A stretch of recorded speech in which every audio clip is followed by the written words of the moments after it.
Let's get into some shite.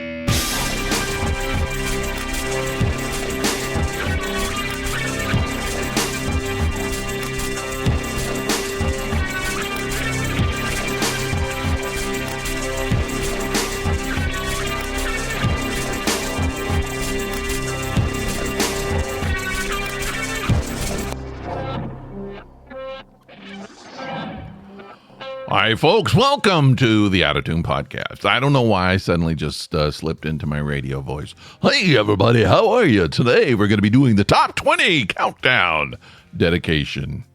Hi, I'm Rick. I'm hanging out here at the Out of Tune studios. I say studios like we got a bunch of them. I barely have one. It's the Out of Tune podcast studio. Barely. With my cold coffee. Hi, how are you doing out there? Thanks for dropping in and listening to the podcast. You know, I try to keep it really short. So here's what happens. I'm hoping you're like, oh, wow, there's a new podcast. And you put it on and you start listening to it. And then right about the time you start realizing it's crap, I'm done. I'm over. We go to the finish music. Okay? That's my tactic. Doing pretty well, I suppose. I don't know. My life, I feel like my life is out of control. It's just spinning out of control. I remember there was a time in my life where I just felt like it was a series of just about to just spiral to the bottom. And then some new thing would happen and I'd be like, oh, okay, here's a good distraction. And there was a series of things that just kept going on like that. Like I would move. You know, it's like my life. I'd be like, I don't know what's going to happen. I'm gonna spin way out of control, way out, and then I would move, and I'd be like, okay, something to do, okay, and it would kind of provide me a little bit of a distraction for a time, and then it would start again, and that happened for quite a while. So I don't know. I kind of feel like I leveled out. I've been good for a while, but I just feel like, and it's not really it's not a horrible thing. I just feel like, you know, so I go and I start to do work in my studio. And my studio's a wreck. It's just, I can't even hardly move in it. And I'm like, do other people have studios like this? Do other artists, are they a little more organized than me? I don't know. But I feel like I need to clean my studio. So and then I start cleaning it. But about a week later, I'm like, you know, I should probably be making some art or something rather than just like, could that be my job? Just cleaning my studio for the rest of my life? Like, what do? I clean. I organize. I try to put things away. That's what I do. That should be it. And then I don't have a chance. I don't ever have to do any art. So that's what I feel like is happening. But here's the thing. You get to a point in your life, and I'm at that point when I realize that life is not about being in control. I will never be. Control is an illusion. You might appear to have it for a little while, and then it's gone. It just, because life is all about taking away control. There's no control. You might feel like you're doing quite well, and then a sinkhole will open up and just swallow your house, or a tsunami, or a tornado, or a divorce, or a person with a weapon. It just doesn't stop. And you're lucky if you could kind of like coast for a while and think everything is good. Hey, I've gotten 2 podcasts a week going for a whole year. And then all of a sudden it's like, I've missed a podcast for the past 2 weeks. It's crazy. It's totally insane. So what do you do about it? I don't know. I have found myself wanting to smoke. What the hell is wrong with me that I want to smoke? I haven't smoked in years, so I quit smoking. I never really smoked cigarettes. I was a cigar and a pipe smoker. Here's my history with smoking. So when I was in college, I was a theater person. I was an actor, and I thought, well, one day I'm going to have to do a role where I smoke, right? So I need to learn to smoke. That was my excuse. So I bought some cigarettes and I started smoking. So in case I had to do a role where I smoked. Now, I went to a Christian college. There were not going to be any roles where I smoked real cigarettes. They just didn't do that. But I told myself, it's just one of those little excuses, right? So I bought cigarettes and I would smoke to teach myself to smoke. And I never had to use that.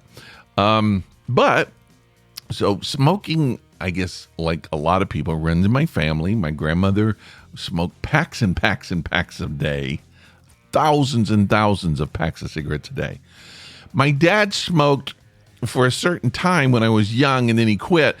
But he smoked just enough that when he would leave the house, I would steal his cigarette butts and I would smoke them. And I would like get in front of the big fan. We had a big window fan and would exhaust out. And I would sit there and I would smoke these cigarette butts of my dad's. My dad smoked Pall Mall unfiltered, so that's what I learned on. So that I started out, and then we had this camper. It was like an old truck that my grandfather had a camper built on top of. It's kind of cool, and my dad would take it fishing with his buddies. And so when he would come back, he would park it there. And then I got in it and I found this pipe tobacco that was in. Now, it's a good thing that all I found was pipe tobacco. Who knows what else my dad could have had? But I found it was apple tobacco, pipe tobacco. And there was a pipe. And I smoked it. And I would do that. Oh, man. And I loved it. And I loved the way the apple tasted. And I started getting, I don't know if I got addicted, but I loved doing it. And I don't know what would have happened if my dad had just come back and gotten into the camper and he would have immediately smelled and seen the smoke, I guess. I would have been in big trouble.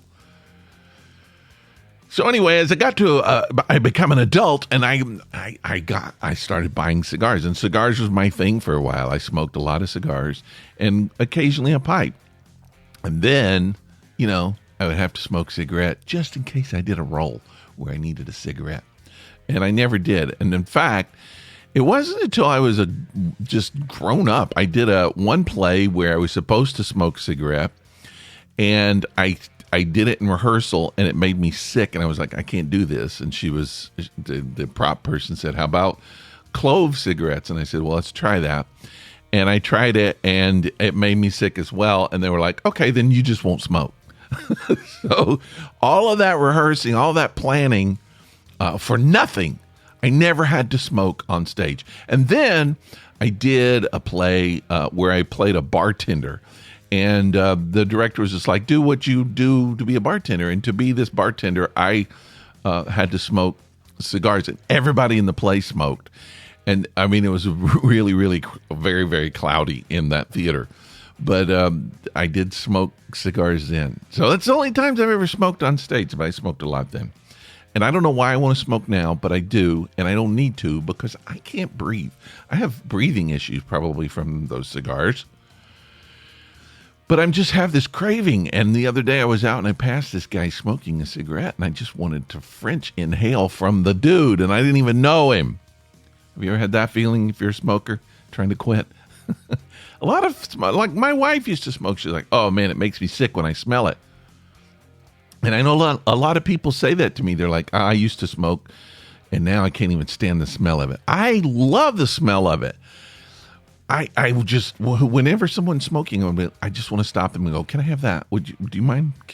Would you give me that? So I don't know why, but I think I saw someone on TV smoking. So smoking, there are two things that trigger me. If I see them on movies, I have to do it. And one is smoking. If I see someone smoking on a movie, that's the thing. That's why they stop putting smoking in movies, because they say it makes kids want to do it. Not just kids, makes me want to do it. I want to go out and smoke. And the other thing is popcorn. If someone makes popcorn in a movie, I have to immediately get up and make popcorn. And forget it if someone's smoking popcorn. I'm there. I got to do it. All right. I'm writing an article right now That's what I'm doing. I do some freelance writing, and I'm writing an article. I got to finish it up today. I'm writing an article about women's health. I'm not a woman, and I'm not healthy. I want to smoke. I don't know why they gave it to me, but I'm writing this article, and what I found this these statistics: the worst and the best states to have a baby. So this is very interesting to me. So I decided I would share it with you. These are the worst states to have a baby. If you're thinking of having a baby, or if you live in a state, these are the worst ones. Or you know someone who's having a baby, tell them to move. Worst state to have a baby, number 1 is Arkansas. All right, now I'm not going to read all of the stuff. I'm just going to actually just read the number in the ranking. Number 2, South Dakota. It's always the South, right? South Dakota is the second worst state. Let's see really quick. Costs of health insurance and everything, that's why. Number 3, Alaska. The number 3 worst state to have a baby. My niece just had a baby in Alaska. I didn't ask her how that went. Number 4, Oklahoma. Even if you're singing the song, it's still the worst place to have a baby. 4th. Number 5, Tennessee, my home state, is the number 5 worst state to have a baby. What is going on? All right, there you go. If your state was in there, these are the 5, and then go to 10. So what I found is, like, if you go to 10, almost all of them are in the Southeast. They're almost all southern states. All right.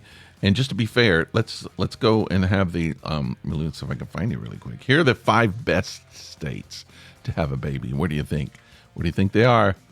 5 best states. The best state in the country to have a baby. Vermont. That's right. Go to Vermont, have your baby. The second best is Rhode Island. Third best, Massachusetts. You know, I almost moved to Massachusetts. They got so much cool stuff there. But I think the cost of living is outrageous, right? I don't know. The number 4 best state, New Hampshire. And the number 5 is Maryland. They're all New England states. These are the 5 best places to have a baby. So, look, if you're going to have a baby, if you got yourself in a position where you're going to have a baby, you better choose to have a good location. So the article that I'm writing is about Georgia, the state of Georgia, and they're the 10th worst state in the country to have a baby. 10 out of 50. How embarrassing. So if I can editorialize here for just a second, and I'm only doing this because my home state, Tennessee, is number 10. And I just want to say, at a time when politicians are focusing on things like banning books and banning drag shows, why not concentrate on things like fixing your health care, state, Tennessee? Huh? How about that? I just feel like nowadays, and this is federal government as much as state governments, they're looking at the wrong issues. They're looking at issues that don't help the average person. Here's what I'm going to tell you right now. We just started a new administration. Can you believe it? It seems like we've been in it for 4 years, but we've only been in it for 2 months. Holy crap. But let me tell you, ride this thing out, and at the end of it, ask yourself, am I better off? Because I guarantee your answer is going to be no. Things will change. Maybe the price of gasoline will be 2 cents cheaper. Doubtful. But it might be. You might be able to say that overall, nothing's going to change because none of them care about our issues that affect me and you. They care about whatever that they care about, helping them get better deals in their business, helping them get more money from their business. I don't talk a lot about politics on this show, but I like a lot of people kind of getting fed up. And I don't know. I don't feel like in my lifetime I'm going to see it change. I've accepted that. I feel bad for the young people, but somebody, there needs to be a political savior that rises up and starts putting the government back in the hands of the common person instead of in billionaires. I don't think that's going to happen. Do you? Do you think that's going to happen? I just think the billionaires are going to run it all forever. Someone's going to have to stop it. They're loading it up right now, so it's not going to be easy to stop. And that's a shame. But anyway, all right, what else we got that's fun? Hey, here's something that's fun. It's kind of political too, but this came across my face the other day. 15 foods that are illegal in other countries. You know, we eat a lot of crap here. I eat a lot of crap while I'm smoking my cigarettes. You know, I always said, and I maybe that's what I'm thinking about. I always said if I got like an incurable disease, if a doctor said you have 5 months to live, boy, I would light up. I would just smoke until I couldn't smoke again. I knew I was going to die. It's the same way with foods. If you find out that you're not going to be living long, just eat these foods. Other countries, it's so wild that they look at American food and go, heck no, we're not putting that on our table. Do you know how dangerous that is? And we're gobbling it down here. All right, so these are 15 American foods that are illegal in other countries. I'll try to tell you why if I can. Number one is Twinkies, obviously. You can't buy those in other countries. Why? They have high fructose corn syrup and hydrogenated oils. Those are bad, but the reason it's illegal in other countries is the dye, yellow number 5. That's why. Now, the weird thing about that is the dye in a lot of our foods are why they're not in other countries. Just the dye. Is it that important for a Twinkie to be yellow? I mean, I would think I would want more business in other countries. Figure out some other way to color them. All right. Number 2, stovetop stuffing. Maybe that's a good thing. All right. So a combination of beta hydroxy acid, which is BHA, and another thing, which I'm not going to even try to pronounce, which is BHT. And the combination of that stuff, BHA and BHT, that can't be good, in the food, takes stovetop stuffing away from Japan, the UK, and many European countries. But we're eating it like crazy. Number 3, not a surprise, coffee creamer. Why? Because it's got hydrogenated soybean and cottonseed oils, and therefore you can't buy it in Austria, Hungary. They're hungry for it, but they can't have it, and several Scandinavian countries. It'd be interesting to see what we can't have from other countries and why. Number 4, Ritz crackers. Everything tastes great when it sits on a Ritz, but only in America, because in Australia, Switzerland, Hungary, Iceland, Norway, and Denmark, hydrogenated cottonseed oils keep the Ritz from the shelves. I had a friend that wanted to give he wanted to nickname me Ritz. I didn't think that was a good nickname. Is it? Ritz. Okay. Number 5, Skittles. Skittles contain yellow number 5 and yellow number 6. Both are very, very bad. So Norway says no to Skittles. Why? Because it also contains titanium dioxide. We're eating poisons, my friends. Number 6, U.S. pork cannot be bought in so many other countries. Why? Ractopamine. It's an animal feed additive which is used to feed U.S. pigs. And it's linked to several major health issues. So China, Russia, and the EU have banned it, but we're chowing down on the bacon and ham here in the United States with our ractopamine or whatever that is. Ugh, sounds nasty. Prepackaged ground beef can't be bought in other countries. Why? Because the pink slime you find in the prepackaged beef is a beef byproduct prepared with ammonia gas, and it's used as a filler in ground beef. Think about that. When you're eating a hamburger, you're eating ammonia gas. Holy crap, who's letting us do this? Anyway, you can't eat it in the European Union. They don't let you eat ammonia gas over there. I don't know why. Number 8, Swiss rolls. The little tasty little thing. Swiss rolls won't allow, you can't get those in other countries. They're brown and white. And because of that, they include dyes like yellow number 5 and red number 40. Can you not just put red 39 in there? I don't know. I don't know anything about the dyes. Number 9, maraschino cherries, probably for the same reason. Yes, red number 4D, 40. Been linked to allergies, migraines, mental disorders in children, and probably adults, because I have all of those things. I haven't been eating maraschino cherries, but I probably had tons and tons of red number 40. Is it in M&M's? I'll bet it is. That's what's doing it. M&M's are killing me. Number 10, farmed salmon. Farmed salmon. The farmed fish are fed a chemical cocktail of feed, including methyl mercury and dioxins, not to mention antibiotics. Ooh, nasty when you're eating salmon. This is what we're eating, people. I mean, don't take your food suggestions from a dude who wants to smoke, but I'm just trying to tell you. All right, number 11, U.S. milk. U.S. milk contains RGBH, also known as RBST. It's a man-made growth hormone, which is fed to dairy cows to boost. Why can't I speak? It's because they've had too much milk hormone. And it's banned in Japan, Canada, New Zealand, Australia, and the EU. Always buy organic milk. You don't get that nasty stuff. All right, number 12, Mountain Dew. Look, if you're drinking Mountain Dew, you don't care.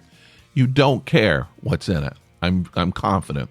But it has brominated vegetable oil, which is just incredibly poison. And that's banned everywhere except in the United States, which will let you drink that stuff.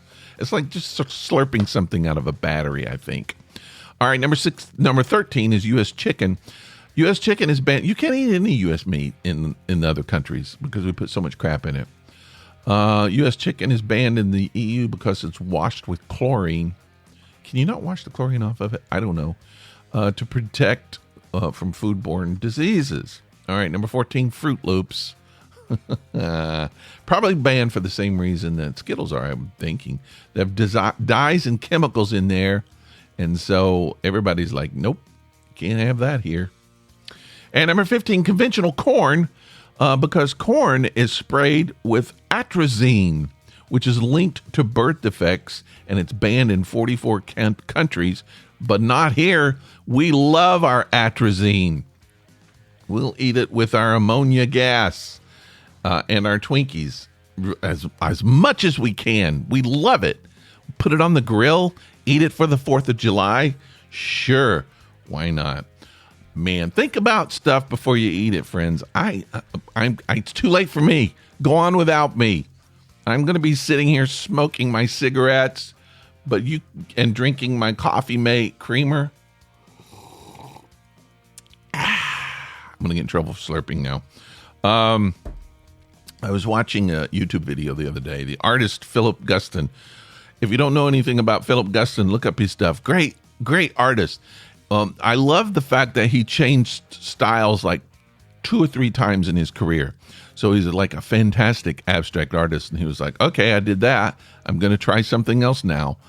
So in some ways, I think Picasso did that. But Picasso just did whatever the heck he wanted to do all the time with anything. Sometimes I feel like, sometimes I think that Picasso was just laughing at us. He's like, watch, I'm just going to put this crap on a piece of paper and they're going to pay $1 million for it.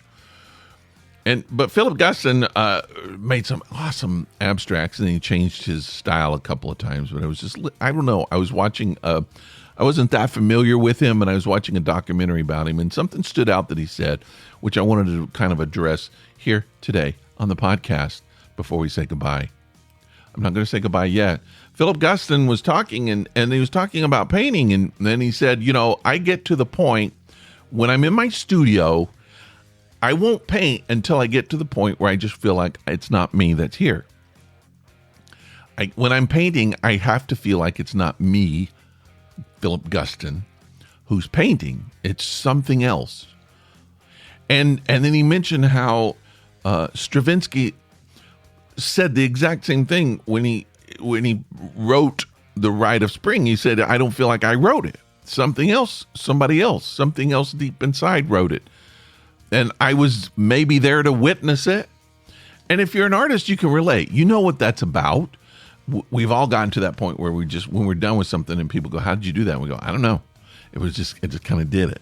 And you sort of feel like you're along for the ride. You watch it happen a little bit.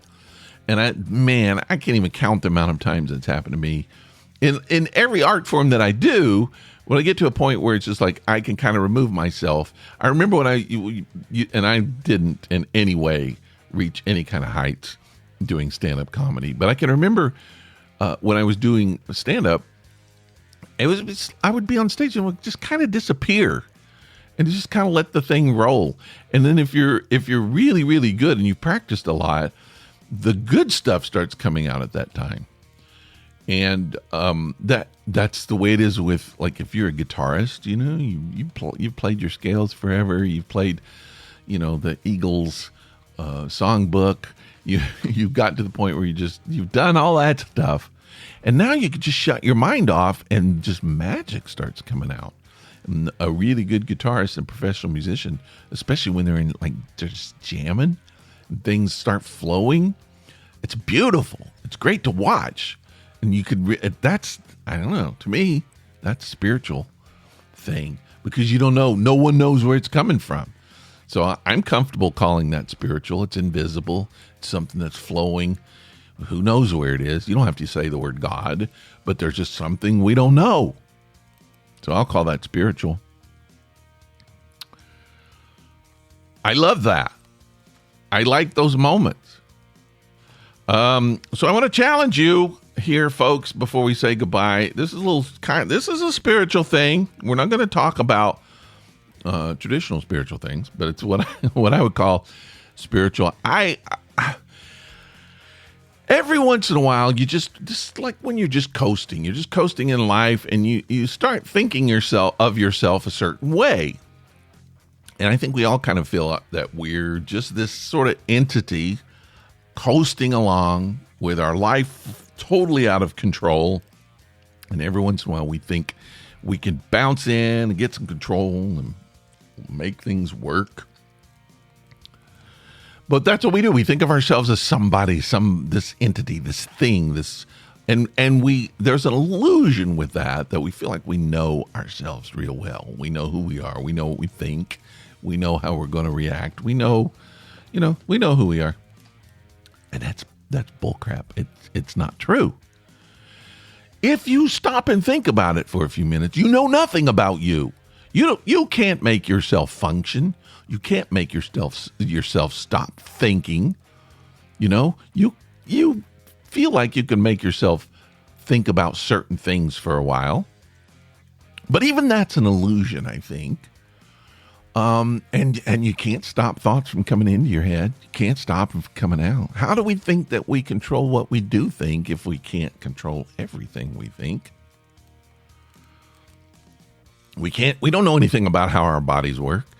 Even if you're a doctor, you know what you've learned in medical school, but there's always surprises, you know. None of us know how we breathe. We know that we do breathe. We know that our heart beats, but we don't know how it does. If somebody says stop, breathing forever, or stop your heart from beating, we can't. We can hold our breath for a few minutes, but as soon as we're pass out, it starts again. I don't know how my blood gets made. I don't know how it flows through. I don't know how my food gets digested. I know nothing about this body. Why do I think I know me?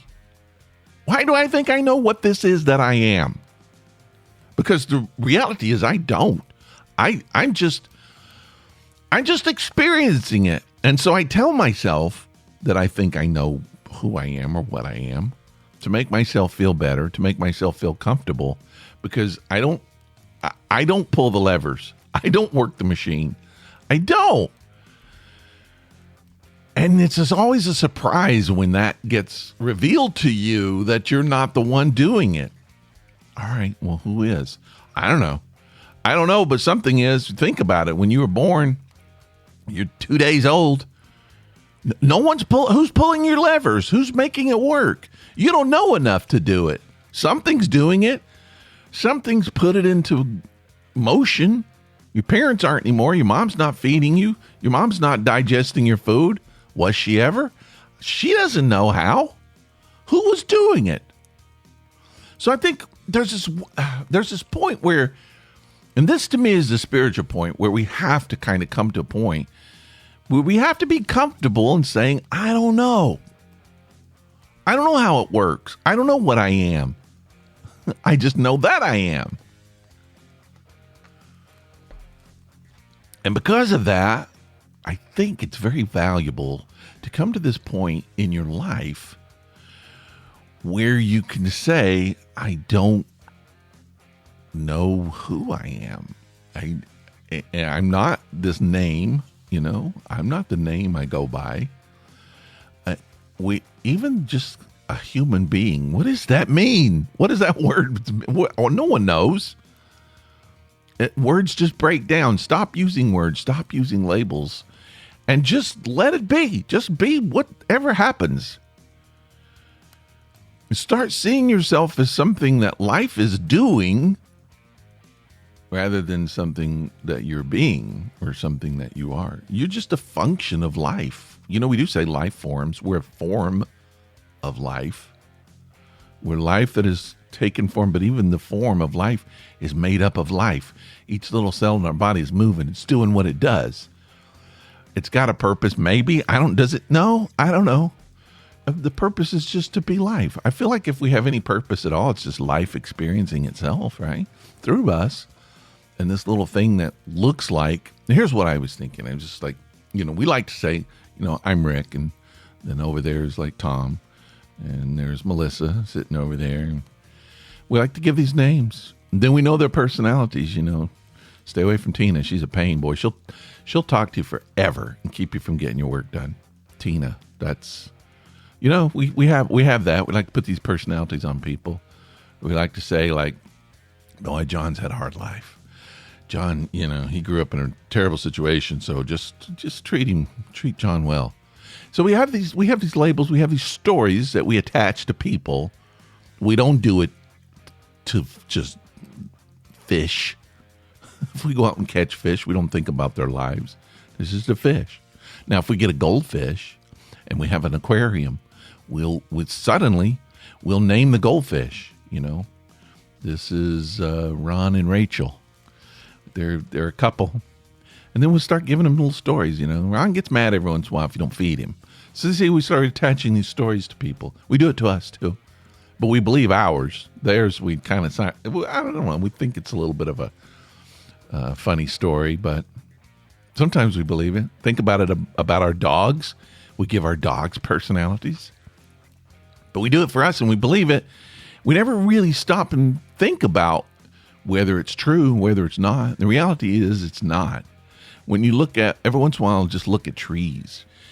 And I'll just think each of those trees they're separate, seemingly separate trees. But we don't give them separate stories. We never do that. When you look at a field of grass, you don't take each blade of grass and give it a separate story. But in a way, it's a separate life form, right? That's gazillions of separate life forms. And we're those same people. We don't have separate rules for us. We're just like the blades of grass. We all spring up and just sway in the breeze for a little bit. And then we turn brown and die. I don't mean that in any other way other than we just die. But yet we've all attached stories to ourselves that we think are important, but those stories die with us. If you're lucky and you're dead, people can go, oh, you were Charlie Chaplin, or oh, you were Caesar Augustus, or whoever. And your story, something of your story, a little crumbly, but it can survive for decades, for centuries even, because you were able to leave something behind that people can seem to remember pieces of you. It's never accurate. So what am I saying? I'm just saying start looking at yourself as a kind of temporary, just look at yourself as a piece of grass. It's okay to have your stories if you need them for a little while. It's okay to have a name. We have to have those things to kind of function in society. But keep in mind that to life, l'chaim, to life, we're nothing but a blade of grass. But I mean, a tornado will come in and mow you down quicker than it will grass. It doesn't respect you. Why? Because you're just like a piece of hair to life. I'm not trying to blow your day, ruin your day. I'm just saying, look at yourself for what you are. Take away this grand preciousness that you've attached to yourself and realize that you're just a function of life. You're part of the collective. You're not special. I'm going to be one of those people that's going to tell you in the overall grand scheme of life, you're not special. You can be special in your family. Hey, I'm not trying to take you from that. You might be the most special grandmother. You might be the most special sister.